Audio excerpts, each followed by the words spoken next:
एक साम्राज्य संकट में कहानी का आरंभ। कल्पना करें, एक ऐसी रात जब आसमान में बादल गरज रहे हों और मराठा साम्राज्य का भविष्य अनिश्चितता के अंधेरे में डूबा हो। 1689 का वो भयावह समय था जब औरंगजेब की विशाल मुगल सेना ने मराठा साम्राज्य के दूसरे छत्रपति संभाजी महाराज को क्रूरता से मार डाला। मराठा साम्राज्य, जिसे छत्रपति शिवाजी महाराज ने अपने खून और पसीने से सींचा था, अब अपने अस्तित्व की लड़ाई लड़ रहा था। इस संकट की घड़ी में एक युवा योद्धा राजा राम महाराज ने मराठा स्वराज्य की कमान संभाली। लेकिन क्या एक 19 वर्षीय युवा, जिसके कंधों पर इतना भारी बोझ था, इस विशाल साम्राज्य को बचा सकता था? ये कहानी है उस साहस, रणनीति और दृढ़ संकल्प की जिसने राजा राम महाराज को मराठा साम्राज्य का एक अनमोल नायक बनाया।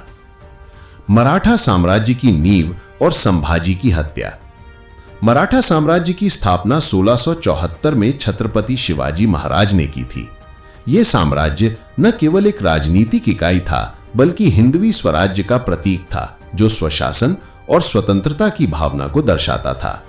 शिवाजी महाराज ने मुगल साम्राज्य और अन्य क्षेत्रीय शक्तियों के खिलाफ गुरिल्ला युद्ध की रणनीति अपनाकर एक मजबूत साम्राज्य खड़ा किया था। उनके बाद उनके पुत्र संभाजी ने 1681 में गद्दी संभाली और अपने पिता की नीतियों को आगे बढ़ाया। लेकिन 1689 में औरंगजेब की सेना ने संभाजी को संगमेश्वर में पकड़ लिया और क्रूरता से उनकी हत्या कर डाली। ये मराठा साम्राज्य के लिए एक भयानक झटका था। औरंगजेब ने सोचा कि संभाजी की मृत्यु के साथ मराठा प्रतिरोध समाप्त हो जाएगा, लेकिन वो गलत था। राजा राम का उदय, एक युवा छत्रपति की चुनौती। 24 फरवरी 1670 को राजगढ़ किले में जन्मे राजा राम भोसले शिवाजी महाराज के छोटे पुत्र और संभाजी के सौतेले भाई थे। उनकी माता सोयराबाई थीं और बचपन से ही उन्होंने अपने पिता के युद्ध कौशल और शासन की कला को करीब से देखा था। लेकिन 1689 में जब संभाजी की हत्या हुई, राजा राम केवल 19 वर्ष के थे। मराठा साम्राज्य उस समय मुगल सेनाओं के निरंतर हमलों से जूझ रहा था। औरंगजेब, जो दक्षिण भारत में अपने साम्राज्य का विस्तार करना चाहता था, मराठा किलों को एक एक करके निशाना बना रहा था। ऐसे में राजा राम को न केवल साम्राज्य को बचाने की जिम्मेदारी मिली, बल्कि उन्हें मराठा सेनापतियों और जनता का विश्वास भी जीतना था। राजा राम का पहला कदम था रायगढ़ किले को छोड़कर दक्षिण की ओर भागना। यह कोई कायरता नहीं थी, बल्कि एक रणनीतिक कदम था। मुगल सेना रायगढ़ पर कब्जा करने के लिए तेजी से बढ़ रही थी। राजा राम ने समझा कि अगर वे पकड़े गए तो मराठा साम्राज्य का अंत निश्चित था। इसलिए उन्होंने अपने विश्वास पात्र सरदारों जैसे पिलाजी गोले के साथ प्रतापगढ़ और फिर पन्हाला किले की ओर रुख किया। लेकिन मुगल सेनाएं पीछा नहीं छोड़ रही थीं। आखिरकार राजा राम ने एक साहसिक निर्णय लिया। वे जिंजी, यानी कि आधुनिक तमिलनाडु में भागे, जो मराठा साम्राज्य का एक दूरस्थ लेकिन मजबूत गढ़ था। जिंजी का किला, मराठा प्रतिरोध का नया केंद्र। जिंजी का किला मराठा साम्राज्य के लिए एक रणनीतिक ठिकाना था। यह किला दक्षिण भारत में स्थित था और मुगल सेनाओं के लिए इसे जीतना आसान नहीं था। राजा राम ने 1689 में जिंजी पहुंचकर वहां से मराठा प्रतिरोध को संगठित करना शुरू किया। यह एक असामान्य कदम था, क्योंकि मराठा साम्राज्य का केंद्र हमेशा महाराष्ट्र रहा था। लेकिन राजा राम ने जिंजी को अपनी अस्थायी राजधानी बनाकर औरंगजेब को यह संदेश दिया कि मराठा साम्राज्य इतनी आसानी से खत्म नहीं होगा। जिंजी में रहते हुए राजा राम ने मराठा सेनापतियों को एकजुट किया। संताजी घोरपड़े और धनाजी जाधव जैसे वीर सरदारों ने उनकी कमान में मुगल सेनाओं के खिलाफ गुरिल्ला युद्ध छेड़ा। एक रोचक तथ्य यह है कि राजा राम ने सत्ता का विकेंद्रीकरण किया, जो उस समय के लिए एक क्रांतिकारी कदम था। जहां औरंगजेब ने अपनी सारी शक्ति अपने हाथों में केंद्रित कर रखी थी, जिसके कारण मुगल सेना में लचीलापन कम था, वहीं राजा राम ने अपने सरदारों को स्वतंत्रता दी। उन्होंने हुकूमत पन्हा, वजारत मआब और हिम्मत बहादुर जैसे सम्मानजनक खिताब देकर सरदारों को प्रोत्साहित किया और उन्हें स्वतंत्र रूप से युद्ध लड़ने की आजादी दी। गुरिल्ला युद्ध की कला, मराठा शक्ति का आधार। मराठा साम्राज्य की सबसे बड़ी ताकत थी उनकी गुरिल्ला युद्ध की रणनीति, जिसे शिवाजी महाराज ने विकसित किया था। राजा राम ने इस रणनीति को और परिष्कृत किया। मराठा सेना छोटी छोटी टुकड़ियों में बंटकर मुगल सेनाओं पर आकस्मिक हमले करती थी। वे मुगल आपूर्ति लाइनों को नष्ट कर देते, उनके काफिलों को लूट लेते और फिर सह्याद्री की पहाड़ियों में गायब हो जाते। एक असामान्य तथ्य यह है कि मराठा सैनिक इतने हल्के और तेज थे कि वे एक दिन में 50 मील तक का सफर तय कर सकते थे, जबकि मुगल सेना अपनी भारी तोपों और विशाल सैन्य टुकड़ियों के कारण धीमी थी। संताजी घोरपड़े, जिन्हें 1691 में राजा राम ने सरसेनापति नियुक्त किया, ने इस गुरिल्ला युद्ध को नए स्तर पर पहुंचाया। एक बार संताजी ने केवल 15,000-20,000 सैनिकों के साथ औरंगजेब की विशाल सेना पर ऐसा हमला किया कि मुगल सेना में भगदड़ मच गई। संताजी की रणनीति की कि वे मुगल सेना के पीछे से हमला करते और उनके संसाधनों को नष्ट कर देते। इससे मुगल सेना की आपूर्ति लाइनें कमजोर हो गईं और औरंगजेब को अपनी सेना के लिए धन और अनाज जुटाने में भारी कठिनाई हुई।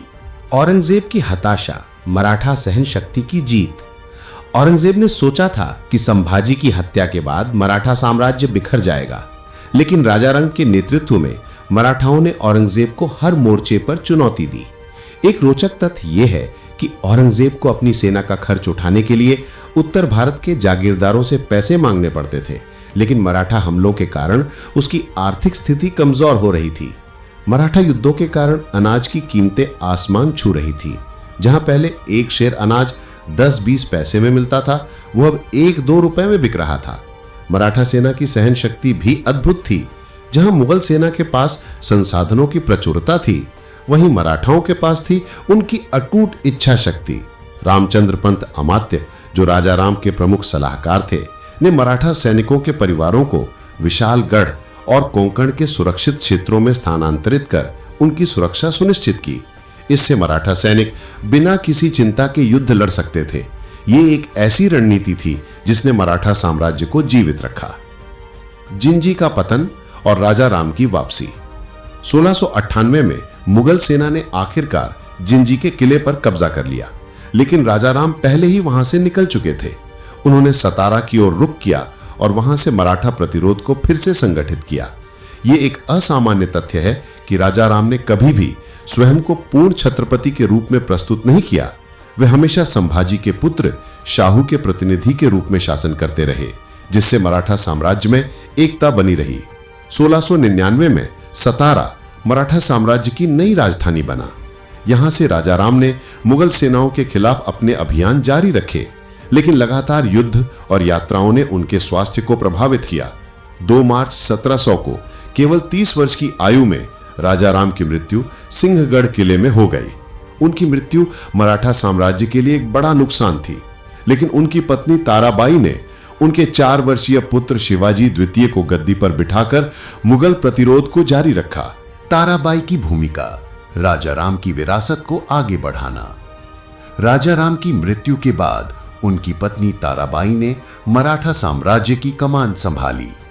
ताराबाई ने न केवल मुगल सेनाओं के खिलाफ युद्ध जारी रखा, बल्कि मराठा साम्राज्य को और मजबूत किया। 1705 तक उन्होंने नर्मदा नदी को पार कर मालवा में प्रवेश किया, जो मराठा साम्राज्य के विस्तार का एक महत्वपूर्ण कदम था। ताराबाई की रणनीति और नेतृत्व ने यह सुनिश्चित किया कि राजाराम की मेहनत व्यर्थ न जाए। राजाराम की रणनीतियों का प्रभाव। राजाराम के शासनकाल की सबसे बड़ी उपलब्धि थी मराठा साम्राज्य को मुगल दबाव के बावजूद जीवित रखना। उनकी कुछ प्रमुख रणनीतियां थीं। सत्ता का विकेंद्रीकरण। राजाराम ने अपने सरदारों को स्वतंत्रता देकर मराठा साम्राज्य को लचीला बनाया। यह एक ऐसी रणनीति थी जिसने मुगल सेना की केंद्रीकृत संरचना को चुनौती दी। गुरिल्ला युद्ध। संताजी घोरपड़े और धनाजी जाधर जैसे सरदारों के नेतृत्व में मराठा सेना ने मुगल आपूर्ति लाइनों को कमजोर किया। जिंजी का रणनीतिक उपयोग। जिंजी को अस्थायी राजधानी बनाकर राजाराम ने मुगलों को दक्षिण में उलझाए रखा, जिससे मराठा साम्राज्य को पुनर्गठन का समय मिला। सैनिकों के परिवारों की सुरक्षा। रामचंद्र पंत अमात्य की मदद से मराठा सैनिकों के परिवारों को सुरक्षित क्षेत्रों में स्थानांतरित किया गया, जिससे सैनिकों का मनोबल बना रहा। एक अनमोल विरासत। राजाराम महाराज का शासनकाल केवल 11 वर्षों का था, लेकिन इस दौरान उन्होंने मराठा साम्राज्य को न केवल बचाया बल्कि इसे और मजबूत करने की नींव रखी। उनकी मृत्यु के बाद मराठा साम्राज्य ने पेशवाओं के नेतृत्व में उत्तर भारत तक अपना विस्तार किया। 18वीं शताब्दी के मध्य तक मराठा साम्राज्य दक्षिण एशिया का सबसे शक्तिशाली राज्य बन गया। एक असामान्य तथ्य यह है कि राजाराम ने कभी भी अपनी व्यक्तिगत महत्वाकांक्षा को साम्राज्य के हितों से ऊपर नहीं रखा। उन्होंने हमेशा शाहू को मराठा गद्दी का असली वारिस माना। यह उनकी निस्वार्थता और साम्राज्य के प्रति समर्पण को दर्शाता है। निष्कर्ष, एक योद्धा की अमर कहानी। राजाराम महाराज का शासनकाल साहस, रणनीति और बलिदान की कहानी है। एक युवा छत्रपति के रूप में उन्होंने उस समय के सबसे शक्तिशाली साम्राज्य मुगल साम्राज्य के खिलाफ लड़ाई लड़ी और मराठा स्वराज्य को जीवित रखा। उनकी रणनीतियों जैसे सत्ता का विकेंद्रीकरण और गुरिल्ला युद्ध ने मराठा साम्राज्य को एक ऐसी शक्ति बनाया जिसे कोई भी आसानी से हरा नहीं सकता था। आज जब हम मराठा साम्राज्य के गौरवशाली इतिहास को देखते हैं, राजाराम महाराज का नाम एक प्रेरणा के रूप में उभरता है। वे न केवल एक योद्धा थे बल्कि एक दूरदर्शी नेता थे, जिन्होंने अपने साम्राज्य को सबसे कठिन समय में बचाया। उनकी कहानी हमें सिखाती है कि साहस और रणनीति के साथ कोई भी असंभव चुनौती को पार कर सकता है।